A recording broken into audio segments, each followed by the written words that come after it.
Dimension पढ़ने से पहले हमें 3 पॉइंट पता होने चाहिए। पहला पॉइंट क्या है, जो डायमेंशन है हमेशा ब्रैकेट में लिखी जाएगी। फॉर एग्जांपल जैसे मैंने टी लिखा तो टी को हमेशा ब्रैकेट में लिखेंगे ना। तो फिजिक्स में क्या बोला गया है कि अगर किसी भी यूनिट की हम लोग डायमेंशन लिखेंगे तो उसे हमेशा ब्रैकेट में लिखेंगे, पहला पॉइंट। दूसरा पॉइंट क्या है, जो कांस्टेंट नंबर होंगे उनकी कोई डायमेंशंस नहीं होगी, उनको हम लोग डायमेंशन में ऐड नहीं करेंगे। जैसे 1 हो गया, 2 हो गया, 1/2 हो गया, 3 हो गया, मतलब कोई नंबर आएगा तो उसको हम लोग डायमेंशन में यूज नहीं करेंगे। तीसरा पॉइंट क्या लिखा हुआ है, जो ट्रिग्नोमेट्री की रेशियो होंगे साइन कॉस टैन, उसकी भी कोई डायमेंशन नहीं होती है तो उसको भी हम लोग नहीं लिखते हैं। चौथा क्या है कि मास की डायमेंशन m होती है, लेंथ की l होती है, टाइम की t होती है। अब डायमेंशन निकालने से पहले हमको फॉर्मूला पता होना चाहिए। पहला क्या दिया हुआ है, स्पीड। सबको पता है स्पीड का फॉर्मूला क्या होता है, डिस्टेंस अपॉन टाइम, है ना। स्पीड का फॉर्मूला क्या हो जाता है, डिस्टेंस अपॉन टाइम। अच्छा, डिस्टेंस क्या है, एक दूरी है, और दूरी को हम लोग किस में नापते हैं, लेंथ में। तो डिस्टेंस की डायमेंशन क्या हो जाएगी, l। तो डिस्टेंस की डायमेंशन हो गई l, और डिस्टेंस कितनी, 1, तो L1 हो गया।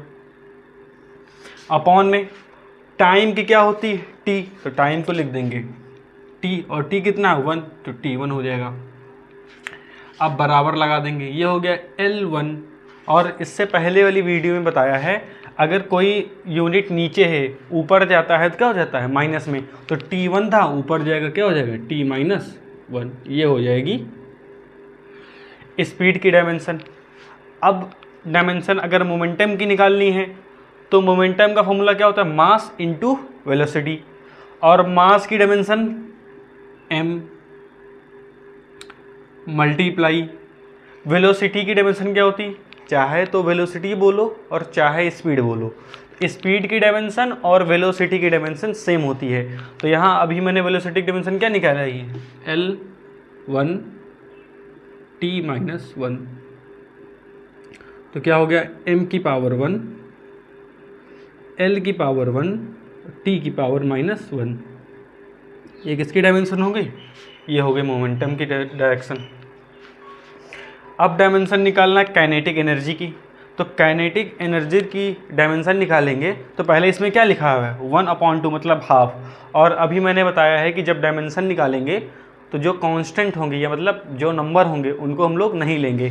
तो 1/2 लिया नहीं जाएगा, क्या बचा, m बचा और v बचा। तो m का m हो जाएगा, और क्या है, v का स्क्वायर मतलब वेलोसिटी का स्क्वायर। और वेलोसिटी डायमेंशन क्या आई थी, L1 t-1 की पावर 2। m की डायमेंशन m लिख दी, वेलोसिटी का स्क्वायर है और वेलोसिटी की डायमेंशन मैंने यहाँ लिखी और उसका स्क्वायर लगा दिया। ये क्या हो जाएगा, m हो जाएगा m1, L1 था उसकी पावर 2 थी तो L2 हो जाएगा। यहाँ t था, t लिखेंगे, t की पावर -1 था उसके ऊपर 2 था, क्या हो जाएगा, t की पावर -2। ये हो गई काइनेटिक एनर्जी की।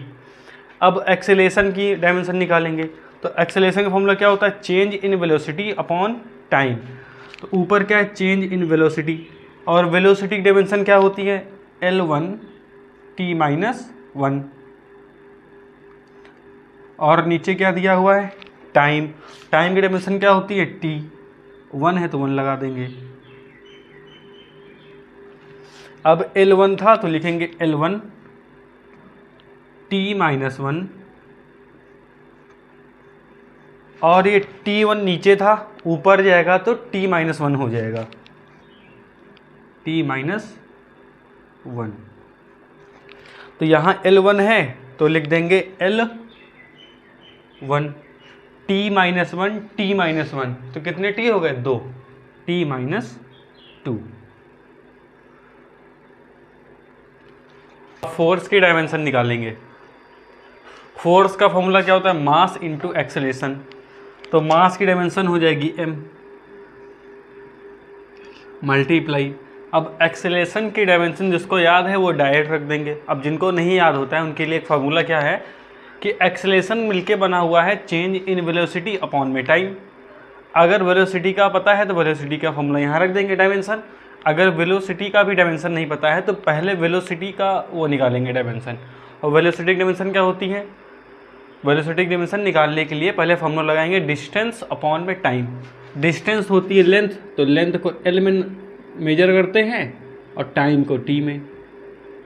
तो यहाँ L1 T1, तो ये हो जाएगा L1 T1 नीचे था, ऊपर जाएगा, आएगा T-1। तो ये आ गया वेलोसिटी का। अब जब वेलोसिटी का आ गया है तो वेलोसिटी का यहाँ पे पुट कर देंगे, क्या है L1 T-1 अपॉन में क्या बचा टाइम, टाइम का क्या हो गया T1। तो ये L1 था, L1 हो जाएगा, साथ में T-1 हो जाएगा, और T1 नीचे था, ऊपर जाएगा, हो जाएगा T-1। तो ये हो जाएगा L1 T-1 T-1 हो जाएगा T-2।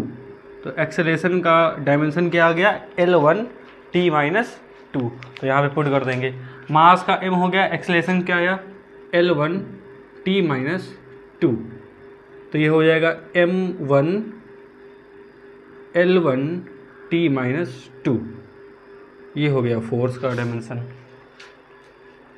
निकालेंगे प्रेशर का। तो प्रेशर का फार्मूला होता है फोर्स अपॉन एरिया, और फोर्स की डायमेंशन अभी मैंने यहाँ निकाली है। तो फोर्स की डायमेंशन क्या हो जाती है m1 L1 T-2 अपॉन में एरिया क्या होता है मीटर स्क्वायर, है ना, और मीटर स्क्वायर क्या होती है एक लेंथ होती है। तो एरिया का डायमेंशन क्या हो जाएगा L²। ऊपर क्या बचा m1 L1 T-2, और L2 नीचे था, ऊपर जाएगा तो हो जाएगा L-2। अब पूरे इक्वेशन में केवल एक m है तो m1 लिख देंगे। L कितना है, यहाँ पे L1 है, यहाँ L-2 है, तो यहाँ L1 है और यहाँ L-2 है। तो -2 और 1 क्या हो जाएगा माइनस, तो 2 से 1 जाएगा, क्या बचेगा 1, तो L1 हो जाएगा। और 2 बड़ा है कि L बड़ा है, L बड़ा है ना, L के सामने क्या है 2, तो 2 क्या है माइनस में, तो हो जाएगा -1। और क्या बचा T-2। m1 था, m1 लिख दिया, T-2 था, T-2 लिख दिया। यहाँ L की पावर 1 है, यहाँ L की पावर -2 है। यहाँ पे क्या है L की पावर 1 मल्टीप्लाई L की पावर -2। और आपको पता है अगर बेस सेम हो, बीच में मल्टीप्लाई लगा होता है तो पावर ऐड हो जाता है, तो हो जाएगा L1 -2। तो हो जाएगा L2 से 1 गया, 1 बचेगा, और 2 बड़ा है, 2 के सामने क्या है माइनस, तो यहाँ लग जाएगा माइनस, तो L की पावर -1 हो गया। डायमेंशन निकालेंगे। डेंसिटी का फॉर्मूला क्या होता है मास अपॉन वॉल्यूम, और मास की डायमेंशन क्या होती है m, वॉल्यूम की डायमेंशन क्या होती है L3, तो अपॉन में हो जाएगा L3। तो ऊपर m था, m लिखेंगे, L की पावर 3 नीचे था, ऊपर जाएगा तो हो जाएगा L की पावर -3। m को m लिखा, L3 नीचे था, ऊपर जाएगा तो माइनस हो जाएगा, प्लस वाला ऊपर जाएगा तो माइनस में। वैसे रिफ्लेक्टिव इंडेक्स निकालेंगे। तो रिफ्लेक्टिव इंडेक्स का फॉर्मूला होता है speed of light in first medium, speed of light in second medium.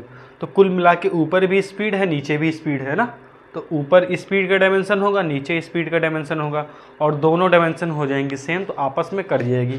तो इसकी डायमेंशन क्या आएगी नो डायमेंशन, चाहे तो नो डायमेंशन लिख दीजिए या फिर डायमेंशन केवल बनाकर छोड़ दीजिए।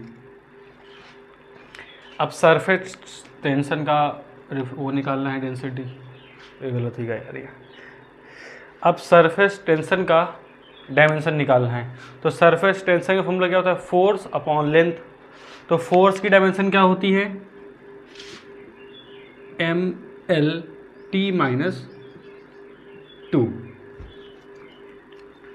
और लेंथ की तो L होती है, तो ये हो जाएगा L। तो बचा क्या ऊपर m बचा, m1 L1 T-2, L1 नीचे था, ऊपर जाएगा तो हो जाएगा L-1। तो यहाँ पूरे में m1 बचा, m1 लिख देंगे, L1 L-1, L1 L-1, तो -1 से +1 कट जाएगा, तो L बचेगा ही नहीं, तो T कितना बचा -2। m को m लिख दिया, L की पावर 1 थी, L की पावर -1 थी, तो प्लस के 1 से -1 कट जाएगा, तो L हट जाएगा, क्या बचा T की पावर -2। अब यहाँ डायमेंशन निकालेंगे चार्ज की। तो चार्ज का फॉर्मूला होता है करंट मल्टीप्लाई टाइम। तो करंट को हम लोग I से डिनोट करते हैं और टाइम को T से। तो इसका डायमेंशन हो जाएगा IT। या फिर करंट को अगर एम्पेयर से डिनोट कर दें और टाइम को T से, तो इसकी डायमेंशन हो जाएगी AT। अब यहाँ वर्क की डायमेंशन निकालेंगे। तो वर्क का फॉर्मूला क्या होता है? Force into displacement. और फोर्स की डायमेंशन क्या होती है? मास लेंथ T-2। तो यहाँ M1 हो गया, L1 हो गया, T⁻⁻2 हो गया। और डिस्प्लेसमेंट क्या है? एक लेंथ है और लेंथ को हमेशा L में नापते हैं।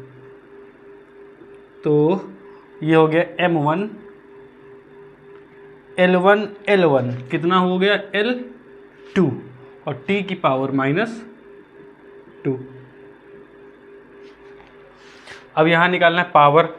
पावर का फॉर्मूला होता है वर्क अपॉन टाइम। तो वर्क की डायमेंशन कैसे निकालेंगे? इसी फार्मूले से, फोर्स इनटू डिस्प्लेसमेंट से। तो क्या आएगा? M1 L2 T-2 और नीचे है टाइम, तो टाइम का हो जाएगा T1। अब क्या हो जाएगा? M1 L2 T-2। L1 नीचे था, ऊपर जाएगा, हो जाएगा T-1। T1 नीचे था, ऊपर जाएगा, हो जाएगा T-1। क्या बचा? M1